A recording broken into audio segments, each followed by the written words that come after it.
En estos momentos vamos a escuchar la palabra de Dios. Dispón tu corazón para que el mensaje llegue hasta lo más profundo de tu ser.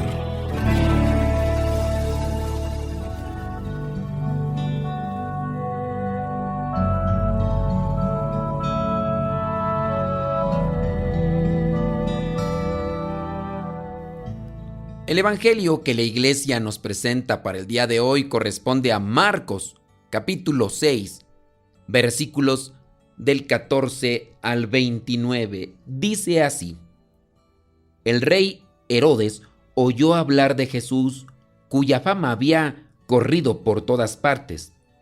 Pues unos decían: Juan el Bautista ha resucitado, y por eso tiene este poder milagroso.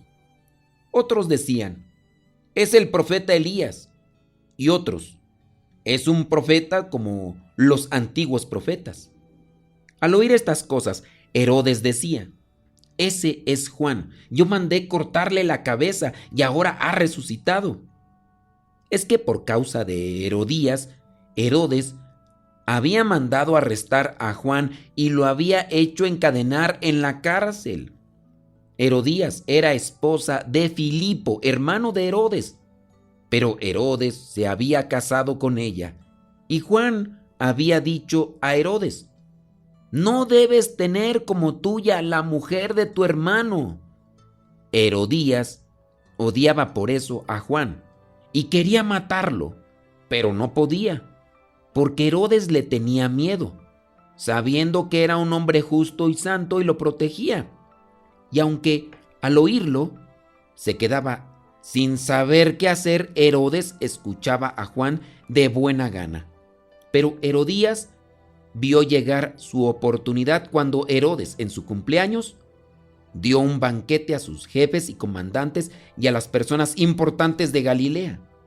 La hija de Herodías entró en el lugar del banquete y bailó, y el baile gustó tanto a Herodes y a los que estaban cenando con él, que el rey dijo a la muchacha: pídeme lo que quieras y te lo daré. Y le juró una y otra vez que le daría cualquier cosa que pidiera, aunque fuera la mitad del país que él gobernaba. Ella salió y le preguntó a su madre: ¿qué pediré? Le contestó: pídele la cabeza de Juan el Bautista. La muchacha entró deprisa donde estaba el rey y le dijo: quiero que ahora mismo me des en un plato la cabeza de Juan el Bautista. El rey se puso muy triste, pero como había hecho un juramento en presencia de sus invitados, no quiso negarle lo que le pedía. Así que mandó enseguida a un soldado con la orden de llevarle la cabeza de Juan. Fue el soldado a la cárcel, le cortó la cabeza a Juan y se la llevó en un plato. Se la dio a la muchacha y ella se la entregó a su madre. Cuando los seguidores de Juan lo supieron, recogieron el cuerpo y se lo llevaron a enterrar. Palabra de Dios. Te alabamos, Señor.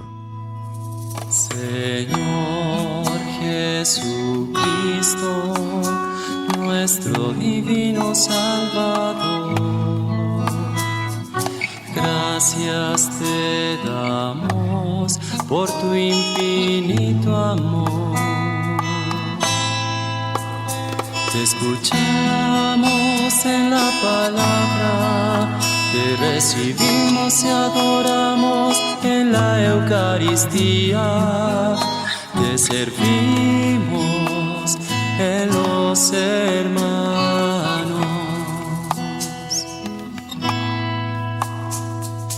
Que seamos misioneros como lo quieres tú, enseñando a los hombres el fuego de tu amor.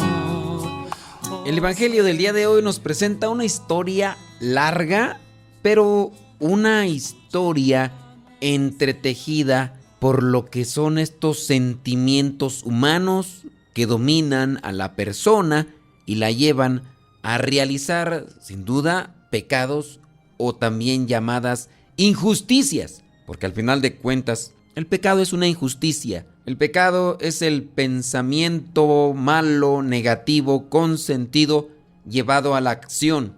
Cuando pecamos, actuamos de forma mala, distorsionada.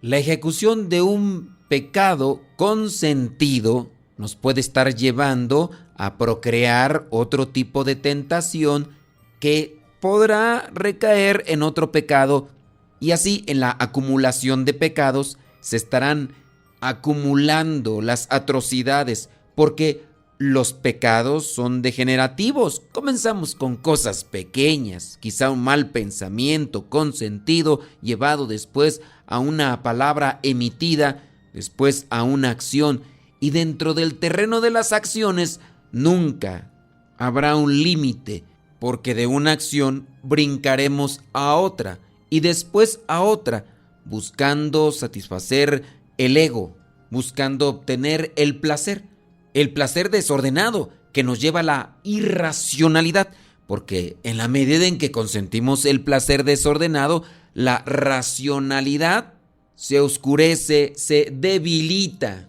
y nos convertimos en seres más emocionales, es decir, que buscamos la sensación, el sentimiento, y eso nos lleva al relativismo moral, considerar que las cosas no son tan malas por el hecho de que en ocasiones no sean tan evidentes a los ojos de los demás. Y así poco a poco nos vamos degenerando en nuestras actitudes. ¿Cómo se dieron estos casos de pecado? Tanto en Herodes como en la mujer llamada Herodías, que era esposa de su hermano Filipo. Comenzó con un clásico flirteo. Se miraron, consintieron miradas.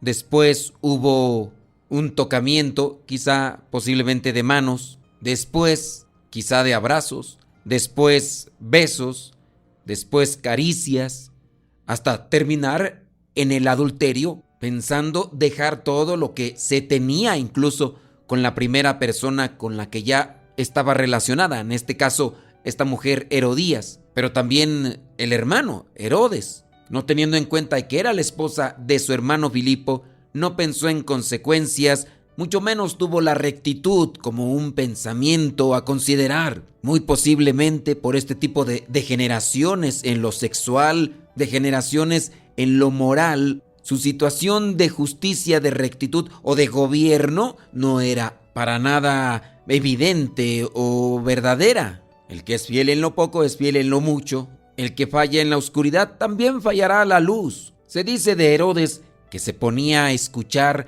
a Juan después de que lo metieron en la cárcel, obviamente por instigación de aquella mujer que se sentía amedrentada por las cosas que decía Juan el Bautista. Para querer complacer a esa mujer, lo metió en la cárcel. Ahora tiene la oportunidad de escucharlo. Y dice ahí en el versículo 20 que Herodes escuchaba a Juan de buena gana. En el fondo, todavía tenía espacio para escuchar la verdad. Por eso es que lo escuchaba a Juan el Bautista de buena gana. Podemos incluso interpretar que por tal razón Herodes sintió un cargo de conciencia cuando en medio de la embriaguez le prometió a la hija de Herodías que le daría lo que le pidiera, no importa que si era la mitad de su reino. Y cuando esta muchachita consultó a quien le ganaba en experiencia de maldad, es decir, a su madre, y que le sugiere que le pida la cabeza de Juan el Bautista, porque sin duda del enojo llegó a convertirse en odio. Y cuando se odia, ya no se mide en la maldad. Lo único que querrá hacer la persona es acabar con la otra persona de una o de otra manera. Por eso pidió la cabeza de aquel hombre que decía verdades. Y por eso también los fariseos y los maestros de la ley llegarán a tener odio a Jesús, de manera que, aunque sean hombres de Dios, estarán siempre tramando un plan para acabar con su vida, porque el odio ha llenado su mente y su corazón, y lo único que quieren es aniquilar y acabar a la otra persona. Cuidado con ese sentimiento que se deforma, que es enojo, ira, cólera, que se convierte en odio. Herodías, cuando despertó a su realidad después de que esta muchachita le dijo lo que quería por incitación o inspiración de su madre, Herodes se sentía triste, dice en el versículo 26, porque sabía que lo que le estaban pidiendo, su corazón no lo quería, pero como había hecho un juramento en presencia de los invitados, no quiso negarle lo que le pedía, así que pudo más la opinión de la gente que lo que decía incluso su corazón. Y pudo más la opinión de la gente porque su modo de vida era más bien conforme a la apariencia, conforme al quedar bien ante los demás. Eso nos debilita en la voluntad. Tengamos cuidado. Querer siempre vivir conforme a lo que la gente opine nos debilita en la voluntad, nos debilita en la reflexión y nos oscurece el razonamiento. Debemos tener sumo cuidado con los sentimientos y las emociones, porque podemos hacer promesas de las cuales después nos podemos arrepentir. Mira qué tan dominado por la pasión desordenada estaba este hombre, que cuando miró a aquella muchachita, hija de Herodías, bailando, se atrevió a decirle que le pidiera lo que quisiera y él se lo daría, y le juró una y otra vez. Ni en la tristeza, ni en la alegría hay que prometer cosas, porque muy posiblemente el razonamiento que nos lleva a considerar consecuencias no está trabajando en ese momento. La tentación como pensamiento genera un sentimiento, una emoción. Cuando alimentamos ese pensamiento, el sentimiento crece, y cuando los sentimientos crecen y nos dominan, cometemos actos a veces irreparables. Caemos en el pecado que nos lleva a otro y a otro. Por eso debemos de tener mucho cuidado con las tentaciones que están siempre en forma de pensamiento en la cabeza, y busquemos la manera de neutralizar ese pensamiento o esa tentación, porque en la medida en que le demos oportunidad por el placer pequeño que genera el pensamiento o la tentación, pensando que no va a crecer, después tomará forma, adquirirá fuerza y nos dominará en la voluntad y también oscurecerá la inteligencia, porque cuando estamos fuera de esos pensamientos, razonamos bien. Una persona que no esté extasiada o dominada por la pasión desordenada, por el líbido, podrás decirle: oye, ¿tú crees que sea correcto que un hermano se busque a la mujer de su propio hermano? Y va a decir no, pero si ha consentido una mirada o un roce de manos, eso comenzará a generar un sentimiento. El pensamiento genera sentimiento y después lo llevará a la ejecución en búsqueda del máximo placer. Y aunque la persona sea muy inteligente, pero si la pasión desordenada es más grande o más poderosa, los buenos pensamientos que tenía fuera de ese sentimiento de lujuria no le ayudarán para controlarse, porque el monstruo ha sido alimentado y ahora se encuentra libre y desencadenado. Hay que cuidar los pensamientos, hay que cuidar las miradas, hay que cuidarnos de los lugares donde nosotros caminamos regularmente. Hay que cuidar los sitios de internet, hay que cuidar lo que escuchamos y hay que cuidar también lo que sentimos cuando nos relacionamos con las demás personas.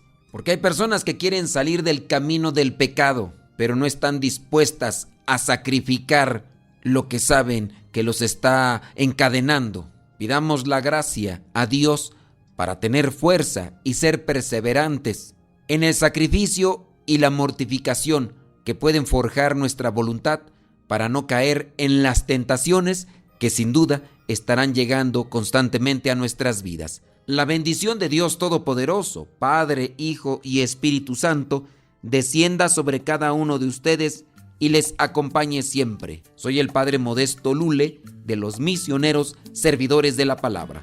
Vayamos a vivir el Evangelio. Lámpara es tu palabra para mis pasos, luz en mi sendero. Lámpara es tu palabra para mis pasos, luz en mi sendero.